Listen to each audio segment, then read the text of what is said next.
আসসালামু আলাইকুম, honours math and English ক্লাসে স্বাগতম। ধারাবাহিক আলোচনার আজকের আলোচনা হচ্ছে 13তম প্রিলিমিনারি গণিত প্রশ্নের সমাধান।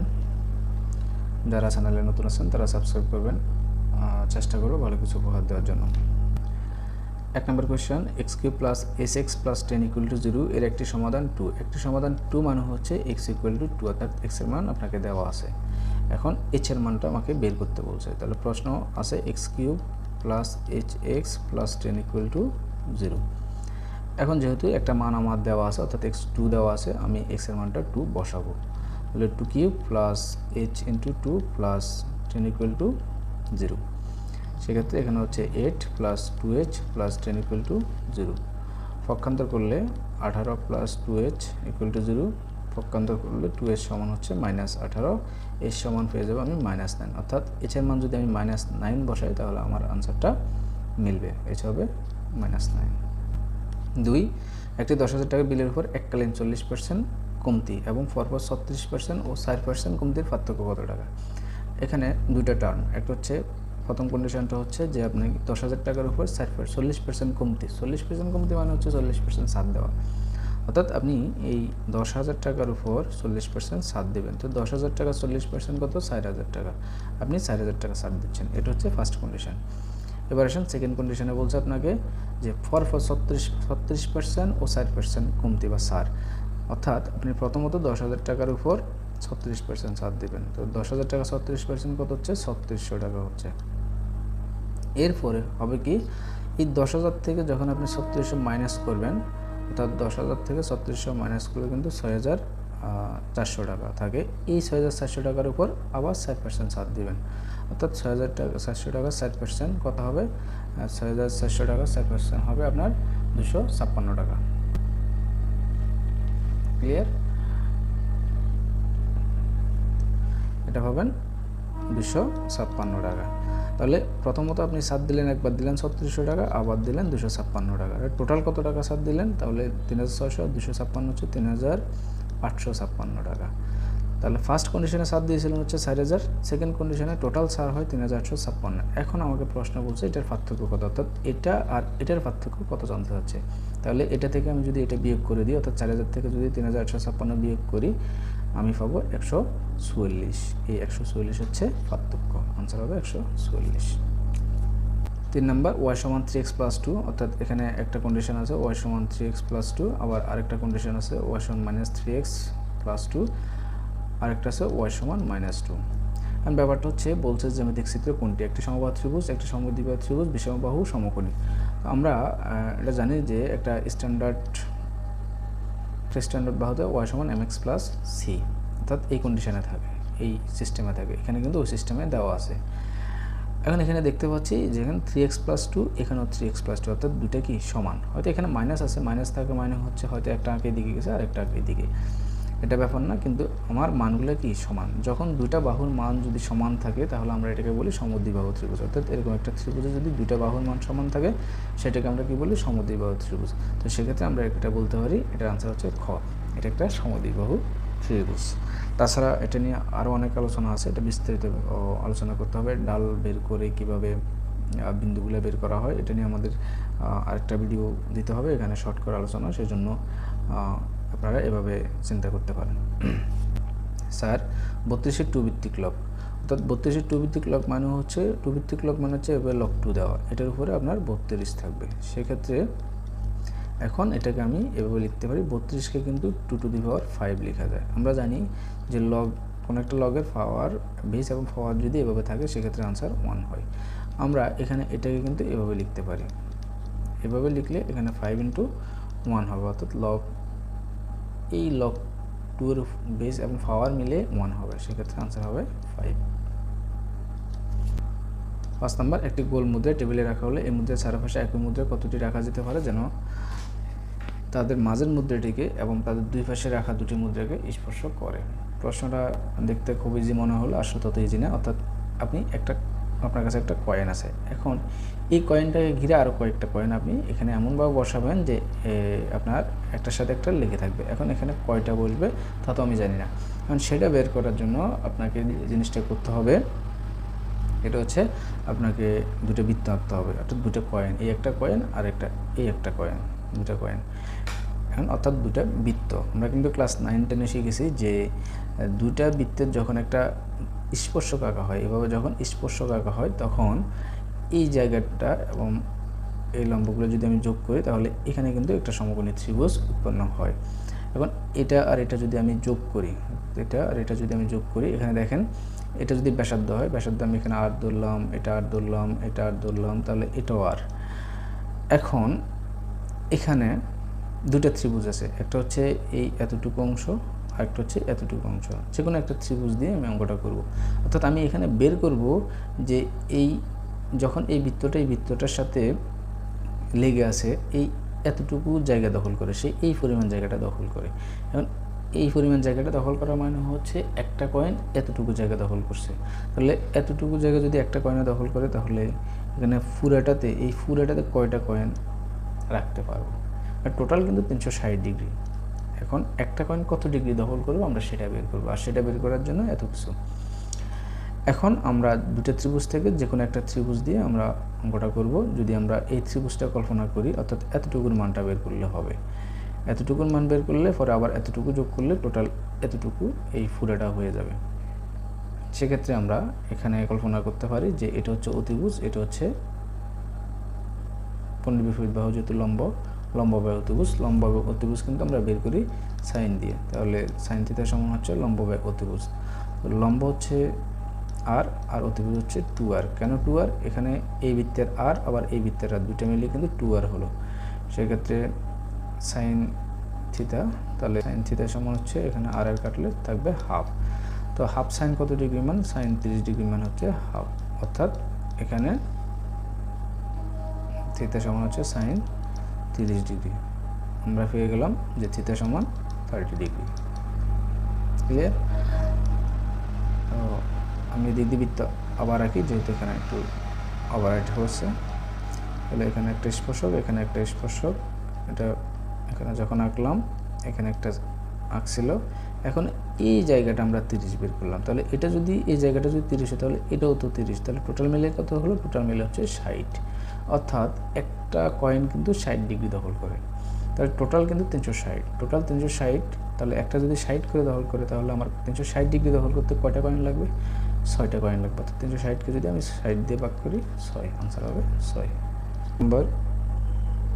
দেওয়া আছে 2 - 3 ব্র্যাকেট আছে 2 - 3 ইনভার্স 1, আবার দেওয়া আছে ইনভার্স 1। ব্যাপারটা পাবে।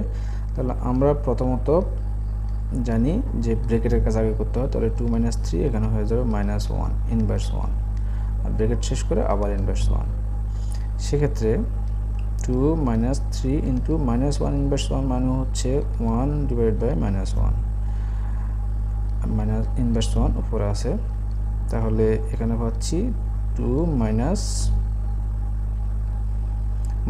হয়ে যাবে প্লাস, আর এখানে গুণ করলে হবে 3, এটার উপরে ইনভার্স 1। এখান থেকে আমরা পাবো 5 ইনভার্স 1। 5 ইনভার্স 1 মানে হচ্ছে 1/5।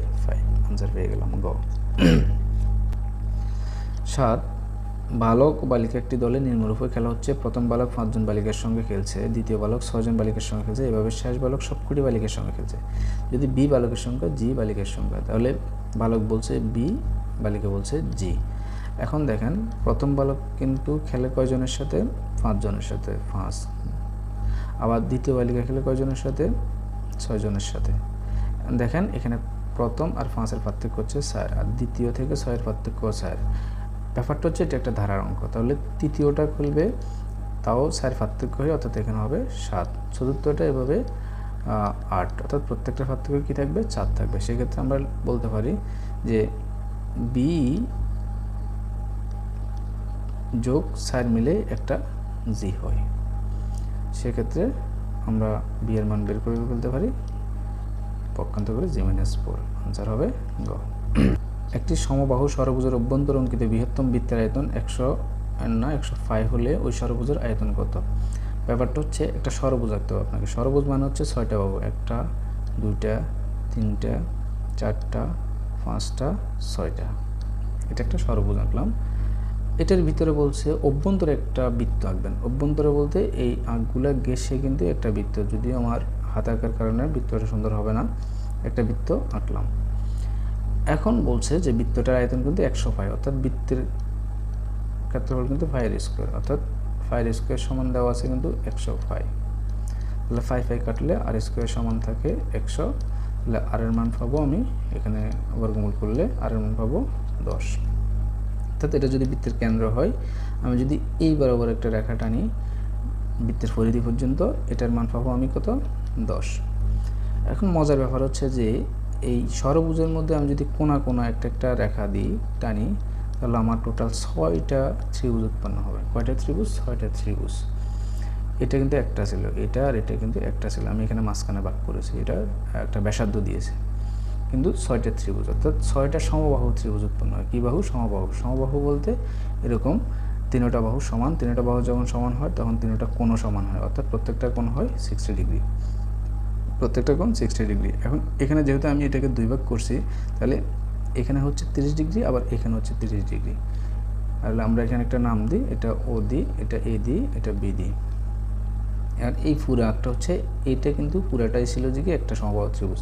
এখন আমি এখানে অর্ধেক করে ফেললাম, অর্ধেক করে আমরা চেষ্টা করব যে এটা বের করার জন্য, অর্থাৎ এই বাহুর মানটা বের করার জন্য। তো এই বাহুর মানটা যদি পুরোটা যদি আমি এই ধরি, এটার অর্ধেক হবে a/2, এটার অর্ধেক হবে a/2। এখন আমরা ত্রিকোণমিতি থেকে ত্রিকোণমিতি দিয়ে আমরা এই এর মানটা বের করব। এর মানটা বের করার কারণ হচ্ছে এই ষড়ভুজের ভিতরে যেহেতু 6টা সমবাহু ত্রিভুজ আছে, সেহেতু আমরা যদি কোনোভাবেই এই একটা সমবাহু ত্রিভুজ ক্ষেত্রফল বের করতে পারি, আর এরপরে 6 দিয়ে গুণ করে দিলে কিন্তু হয়ে যাবে। তো সমবাহু ত্রিভুজের ক্ষেত্রফল হচ্ছে √3/4a²। এখানে আমার এর মান দরকার। এখন এর মান বের করতে হলে আমাকে এখানে করতে হবে যে এই ত্রিভুজ থেকে কল্পনা করতে হবে যে এটা হচ্ছে ভূমি, এটা লম্ব। তাহলে সেক্ষেত্রে আমরা এখানে পাই যে tan 30 ডিগ্রি সমান লম্ব বাই ভূমি। তাহলে লম্ব হচ্ছে a/2 আর ভূমি হচ্ছে 10, কারণ এই রেখাটার মান কিন্তু 10 ছিল। সেক্ষেত্রে tan 30 ডিগ্রি মান হচ্ছে 1/√3 সমান হচ্ছে a/2 × 1/10, 1/√3 সমান হচ্ছে a/20। সেক্ষেত্রে এর মান পেয়ে যাবো আমরা 20/√3 পক্ষান্তর করে। তাহলে এর মান আমরা পেয়ে গেলাম। এইবার এখানে আনি আমরা এর মানটা বসাই দেব, √3/4a²। আর চাইলে আমরা, অর্থাৎ a² বলতে এখন আমরা লিখব এই 20/√3² × 6 দিব, কারণ একসাথে 6 গুণ করে দিব, অর্থাৎ ষড়ভুজের আয়তন একসাথে বের করে ফেলব। কারণ একটা ষড়ভুজের ভিতরে যেহেতু 6টা সমবাহু ত্রিভুজ আছে, আর এটা হচ্ছে একটা সমবাহু ত্রিভুজের ক্ষেত্রফল, অর্থাৎ 6 দিয়ে গুণ করলে পুরোটা একসাথে বের হয়ে যাবে। সেক্ষেত্রে এখন যদি আমি কাটাকাটি করি, √3/4 × এখানে থাকে 400, এখানে হবে 3 × 6। এখানে কাটাকাটি করে 3 × 6, 4 100 400, তাহলে হয় 200, আর এদিক দিয়ে থাকে √3 সমান সমান হচ্ছে 200√3 হচ্ছে আনসার। 9, কোনো পরীক্ষায় একজন ছাত্র n সংখ্যক প্রশ্নের প্রথম 20টি প্রশ্ন হতে 15টি প্রশ্নের শুদ্ধ উত্তর দেয় এবং বাকি প্রশ্নগুলো 3/1 অংশের শুদ্ধ উত্তর দিতে পারে। এভাবে সে যদি 50% প্রশ্নের শুদ্ধ উত্তর দিয়ে থাকে, তবে ওই পরীক্ষায় প্রশ্নের সংখ্যা কত ছিল? তাহলে আপনার মোট প্রশ্ন ছিল কিন্তু nটি। মোট প্রশ্ন কয়টা? nটি। এই nটার মধ্যে প্রথম 20টা থেকে কিন্তু 15টার শুদ্ধ উত্তর দেয়। তো অ্যাকর্ডিং টু কোয়েশন অনুযায়ী কিন্তু সে শুদ্ধ উত্তর দেয়, প্রথমে দেয় 15টা, তারপর আবার অবশিষ্ট থাকে কয়টা? টোটাল থেকে যদি আপনার 20টার মধ্যে 15টা দেয়, তাহলে আর বাকি থেকে n-20। এই n-20-এর মধ্যে কিন্তু সে 1/3 দিছে, অর্থাৎ 3/1 অংশ দিল, ইকুয়াল টু সব মিলিয়ে কিন্তু সে 50% উত্তর দেয়, অর্থাৎ n সব টোটাল ছিল n এর 50% শুদ্ধ উত্তর দেয়। এখন এখান থেকে আমরা ইকুয়েশনটা বের করে ফেলব। n × 50% মানে হচ্ছে 50/100, কাটাকাটি করলে 2। এখানে যদি আমরা লসাগু করি পাবো 3 15 45 plus n-20 equal to n/2। এখানে পাচ্ছি 25 plus n/3 equal to n/2। সেক্ষেত্রে 3n সমান হচ্ছে 50 প্লাস 2n, পক্ষান্তর করলে 3n - 2n ইকুয়াল টু 50। তাহলে n সমান পেয়ে যাচ্ছি 50, তাহলে আনসার হবে 50। 10 একটি লোক খাড়া উত্তর দিকে মাইল দূরত্ব অতিক্রম করে প্রতি মাইল 2 মিনিটে এবং খাড়া দক্ষিণে পূর্বস্থানে ফিরে আসে প্রতি মিনিটে 2 মাইল। একটা হচ্ছে প্রতি মাইল 2 মিনিট, আর একটা হচ্ছে প্রতি মিনিটে 2 মাইল। অর্থাৎ লোকটির গড় গতিবেগ কোনটা কত? আমরা জানি গতিবেগ। গতিবেগের সূত্রটা কি? গতিবেগের সূত্রটা হচ্ছে আপনার দূরত্বকে সময় দিয়ে ভাগ করা। দূরত্বকে কী দিয়ে ভাগ করতে হয়? সময় দিয়ে।